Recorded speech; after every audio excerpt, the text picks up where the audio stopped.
তারাও কিন্তু দুনিয়ার শিক্ষা অর্জন করে চোখের মধ্যে কিন্তু আলাদা পাওয়ার তৈরি হয় কি হয় না?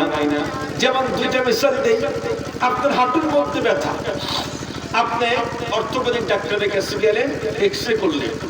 এক্সরের কাগজটা আপনি নিজেও কয়েকবার দেখছেন, আপনার ছেলেও দেখছে, আপনার মেয়ে দেখছে, আরো 20 জন লোক দেখলো, কিন্তু কোথাও কোনো প্রবলেম ধরতে পারলেন না। কই আমার সব তো ঠিকই আছে, ব্যথা আসে করছে।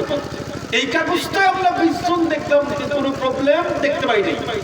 যখনই ডাক্তারের কাছে নিলেন, ডাক্তার একবার দেখেই বলে ওই যে আপনার ওখানে একটু হাড়টি বেড়ে গেছে, এই জন্য এখান থেকে ব্যথা আসছে। আমরা 20 জন লোক দেখলাম, কোনো প্রবলেম খুঁজে পাইলাম না। আমাদের সঙ্গেও চোখ আছে, ওনার সঙ্গেও চোখ আছে, 20 জন লোক কেন 20,000 লোক দেখলেও কোনো প্রবলেম ধরতে পারতাম না, কারণ আমাদের 20,000 লোকের মধ্যে